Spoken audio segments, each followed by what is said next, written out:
Story time. So, I was at E4, stationed at Fort Bragg, back when it was called Fort Bragg. I had a new roommate who was a very interesting guy. So one day he says, "Hey man, can you give me a ride?" I'm like, "Yeah, sure man, where at?" He's like, "I got a date." I went, "Alright, you got a date, huh?" He's like, "Yep." Where am I going? He's like, "You're going to Bragg Boulevard." And then I went, because anyone that knows where Bragg Boulevard is, it's not a place you want to go. And I tried to explain to him, he's like, "Nah, it'll be fine." And I went, "Okay." Now, I began to be suspicious, and here's why. When I first met my roommate, he came in, bullshit, had a couple drinks, new roommate, get to know each other. And he began telling me that one time he tried crack, and he began to go into details about his experience smoking crack. Went somewhere along the lines of, "Dude, so when you smoke crack, the reason that people get addicted to it is because you put the rock into the pipe, you smoke it, and then you feel this rush, and it's great, and then it's over. So then you have to get another one and another one," and I'm like, okay, I just met this guy, and he's already going into detail about how, like, he smoked crack. So I'm thinking, this dude's a crackhead.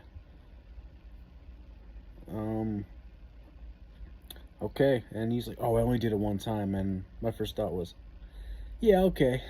No, he did it more than one time. So we get in my car, and I drive him to Campbell Boulevard. It's a Friday, or excuse me, Bragg Boulevard. A lot of boulevards. Taken to Bragg Boulevard. It's a Friday. I heard the rumors, but I knew to stay away from Bragg Boulevard.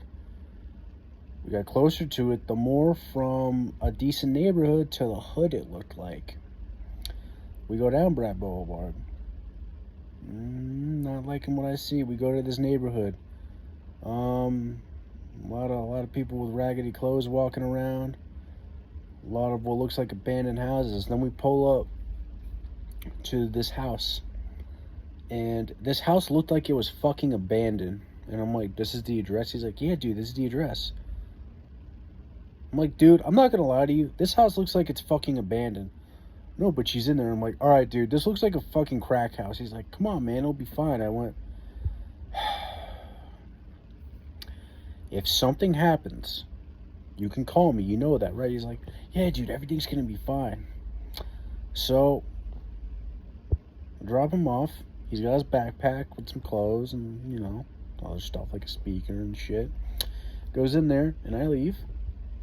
And, I think it was like about noonish I drop him off. About 7, 8 o'clock rolls around. I'm chilling in my room, cracking a beer, playing some Xbox, and I'm like, I wonder how he's doing. So I texted him, because I didn't want to call him and interrupt his date. So he texts me back and goes, "Dude, just had the best sex of my life." And I went, "Oh, damn, alright, he's getting laid, he's having fun, that's beautiful." So he then goes more into detail about how great it is, and I'm like, sweet. I go to bed. As I'm sleeping, I hear my phone ringing. It's 4 in the morning.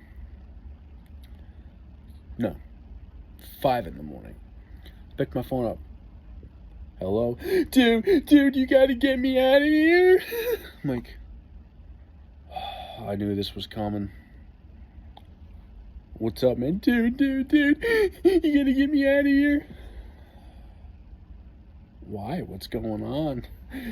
"Dude, I think this group of certain racial, ethnic people are gonna come and beat the fuck out of me." And I went,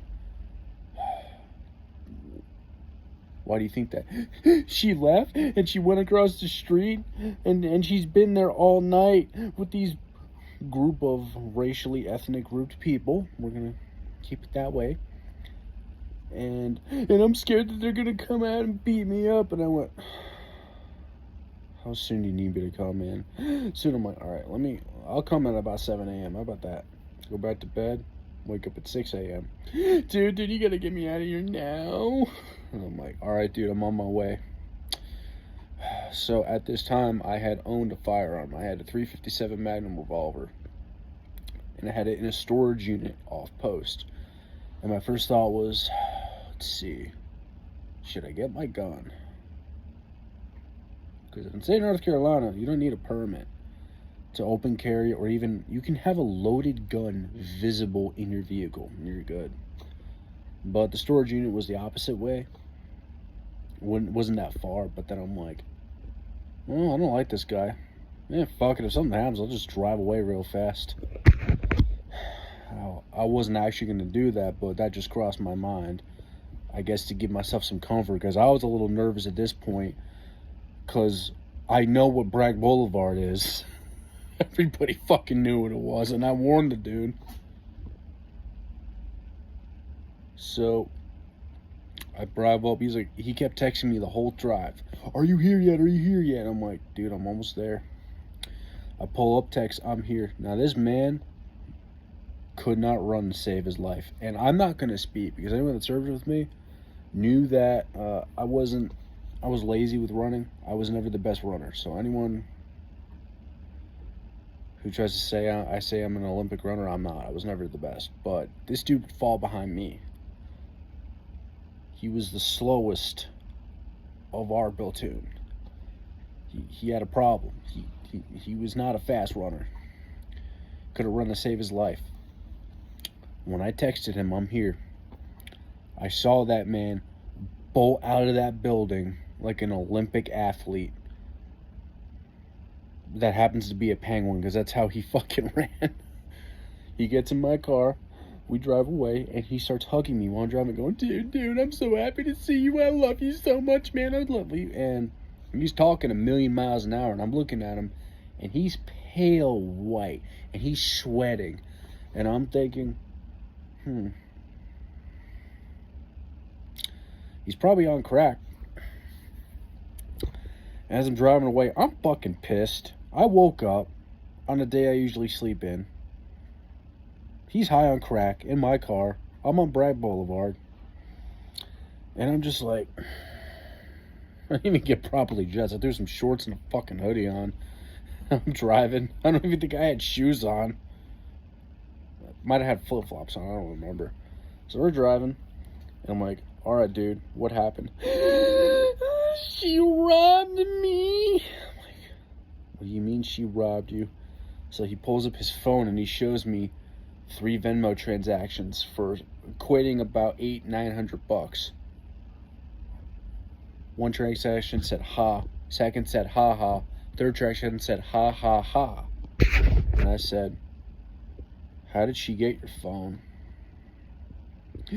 Dude, I don't. So she asked for it because I was playing music while we were eating our dinner, and she asked to change the music, and I'm like, that's how she stole your money? Yeah. And she's blocked me on Bumble. She's blocked me on everything. Then like, and then about 1 a.m., she went across the street. I'm like, yeah. And she went in this building with a bunch of these group of racial ethnic people that we're not going to say. And she just wouldn't get out. And I'm like, she probably took your money to do a bunch of drugs. She's like, yeah, I think that's what she did. That fucking bitch took my money. And I'm like, also, I did something really bad. And I'm like, oh, here it comes. What'd you do? I kind of smoked some crack. I'm like, you did what? He's like, yeah. And I'm like, so we get to our barracks room. We're in our kitchenette. And he's pounding water.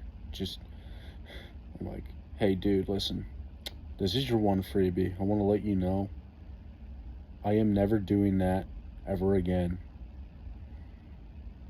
Like, it's one thing to fuck up, you know, I'm here for you, but this is crack. Crack is whack. No. And he's like, yeah, dude, you know, Things were a little weird there. I'm like, oh, no shit. What was your first sign? Well, while we were having sex, she called her boyfriend while she was riding me, who was in jail. And I'm like, that wasn't your first clue to get out of there? That maybe things weren't okay and you should have got the fuck out of there? He's like, no. And I'm like, oh. Yep. This concludes story time. Cobra 1 out.